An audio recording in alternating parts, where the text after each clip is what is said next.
In the year 1888, fear began spreading through the narrow streets of London. At first, it was just another crime. A woman found murdered in the dark alleys of Whitechapel. But then it happened again. And again. Each victim was killed in a brutal and mysterious way. The newspapers began giving the killer a name that would soon become one of the most infamous in history. Jack the Ripper. No one knew who he was. No one knew where he came from. And despite one of the largest police investigations of the 19th century, the killer was never caught. Welcome to ASHEN Truths, where we uncover the darkest forgotten stories buried deep in history. Tonight's story takes us to the foggy streets of Victorian London, where a mysterious killer left a trail of fear that still haunts history. The streets of Whitechapel. In the late 1800s, the district of Whitechapel was one of the poorest areas in London. The streets were crowded. The buildings were old and tightly packed together. Thousands of people lived in small, dirty rooms. Poverty was everywhere. Factories filled the air with smoke. Street lamps barely lit the narrow alleyways at night. And crime was common. Many people struggled just to survive. Among the poorest were women who worked the streets late at night. They wandered through the dark alleys searching for customers. It was dangerous work, but for many it was the only way to earn money. In the summer of 1888, one of those women would become the first victim of a killer who would terrify the entire city. Her name was Mary Ann Nichols, and her death would begin one of the most famous murder mysteries in history. The first body in Whitechapel. On the morning of August 31st, 1888, the streets of Whitechapel were still dark and quiet. A man walking to work along Buck's Row noticed something lying on the ground. At first, he thought it was just a drunk woman who had collapsed in the street. This was not unusual in that part of London. But as he moved closer, he realized something was terribly wrong. The woman was lying on her back. Her throat had been cut. Her body showed signs of a violent attack. The woman was later identified as Mary Ann Nichols, a 43-year-old woman who had been struggling to survive on the streets. The police were called quickly. Officers arrived and examined the scene under the dim glow of street lamps. They believed the murder had happened only minutes before the body was discovered, but the killer was already gone. At first, the police treated the case like many other murders in the crowded district. Violent crime was not uncommon in Whitechapel. But when the doctor examined the body more closely, he noticed something disturbing. The injuries were unusually brutal. The killer had not only cut the victim's throat, the body had also been mutilated. This suggested something far more disturbing than a simple robbery or street fight. News of the murder spread quickly. The local newspapers reported the story the next morning, but the public still believed it was just another tragic crime in a dangerous part of London. No one yet realized that this murder would become the beginning of something much darker. Because within days, another body would be discovered, and the killings would begin to form a terrifying pattern. The second killing. Only a few days after the murder of Mary Ann Nichols, the people of Whitechapel were already feeling uneasy.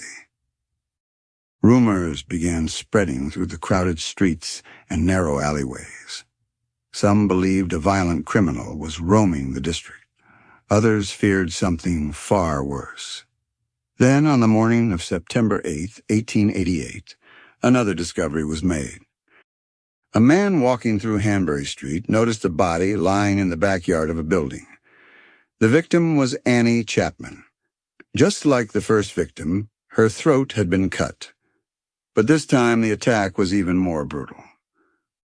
The killer had mutilated the body in a way that shocked even the experienced doctors who examined the scene.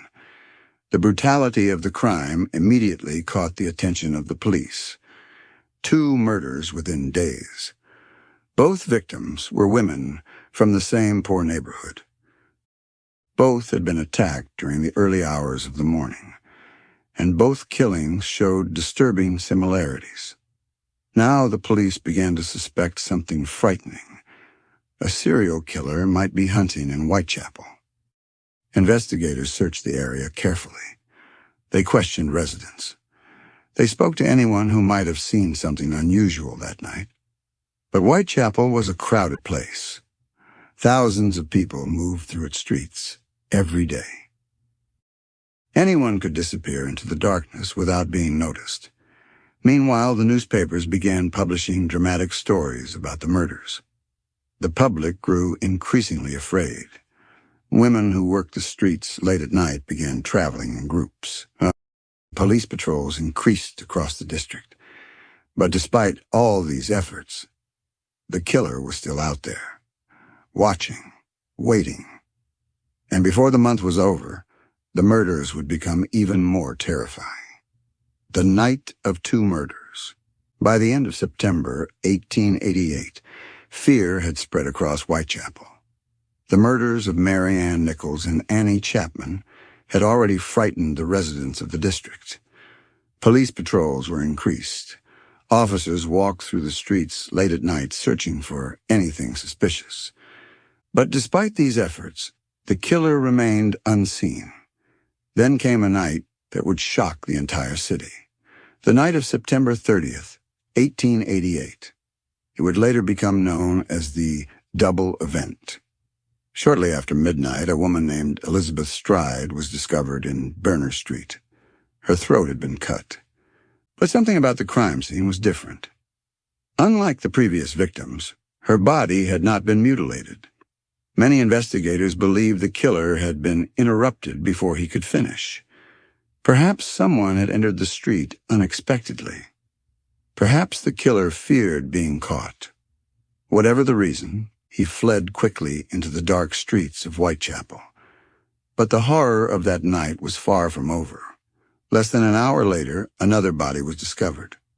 This time in a dark corner of Mitre Square. Oh, the victim was Catherine Eddowes. The scene was far more brutal than anything the police had seen before. Her throat had been cut deeply. Her body had been severely mutilated. Doctors who examined the body believed the killer had some knowledge of human anatomy. The brutality of the crime shocked even the most experienced officers. 2 murders in less than 1 hour. The news spread across London the following morning. Newspapers filled their pages with terrifying headlines. The mysterious killer now had a name taken from a letter sent to the press. A name that would become infamous across the world. Jack the Ripper. The letter from the killer. As fear spread through London, the newspapers began publishing every detail they could find about the murders in Whitechapel. Journalists competed with each other to report the latest developments. Every rumor became a headline. Every clue became a story. But then something arrived that would make the case even more terrifying. A letter. The letter was sent to the Central News Agency in late September of 1888. At first, it seemed like another strange message from someone seeking attention. But the words inside the letter were disturbing. The writer claimed responsibility for the murders. He mocked the police. He described the killings in chilling detail. And at the end of the letter, he signed it with a name that would soon become famous. Jack the Ripper. The newspapers quickly printed the letter. Within days, the name spread across the entire city. People whispered it in the streets. Shopkeepers discussed it behind their counters. Workers talked about it in crowded pubs. The killer now had a name, and that name created even greater fear. Soon more letters began arriving. Some claimed to be from the same killer. Others were likely written by people hoping to frighten the public. One of the most disturbing letters arrived weeks later. Inside the package was a small box, and inside the box was something horrifying. A piece of a human kidney. The letter that came with it was addressed to George Lusk, a man helping organize local patrols to catch the killer. The writer claimed the kidney had belonged to one of the victims. Doctors later believed the kidney may have been genuine. The letter became known as the From Hell letter. By this time, panic in Whitechapel had reached its highest point. Citizens formed neighborhood patrol groups. Police officers flooded the streets every night. But despite all the attention, the killer continued to disappear into the darkness. And one more murder would soon deepen the mystery even further. The final victim. By the autumn of 1888, the name Jack the Ripper had spread far beyond Whitechapel. Newspapers across Britain and even other countries reported on the terrifying murders in London. Police officers patrolled the streets every night. Citizens formed watch groups to protect their neighborhoods. Women who worked the streets tried to stay together for safety. But despite all these efforts, the killer was never seen.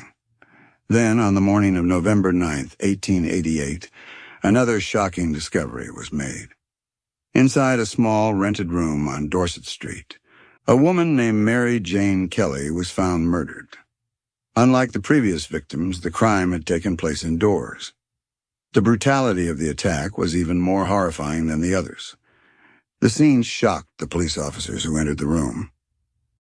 Many later said it was the worst crime scene they had ever witnessed. Doctors who examined the body believed the killer had spent a long time inside the room. Because the attack was so violent, investigators believed the murderer had finally reached a terrifying peak. The news spread through London almost immediately. The public demanded answers.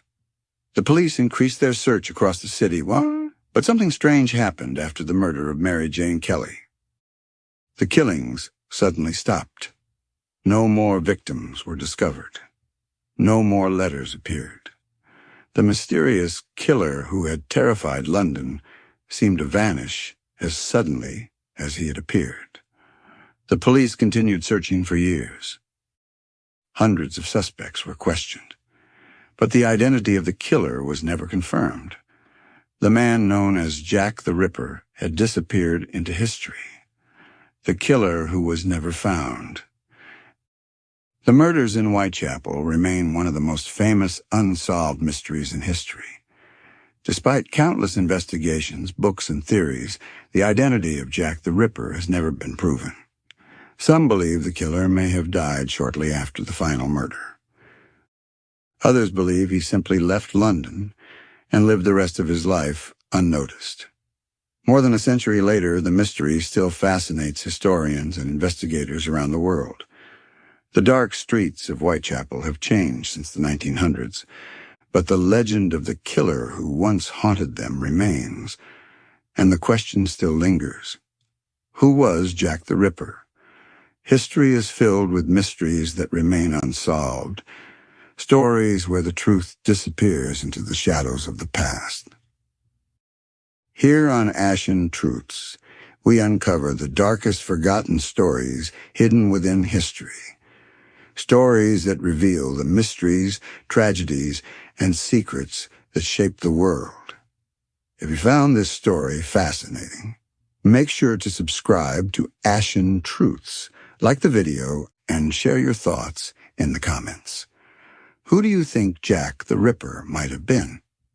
And what do you think really happened in the dark streets of Whitechapel? Thank you for watching.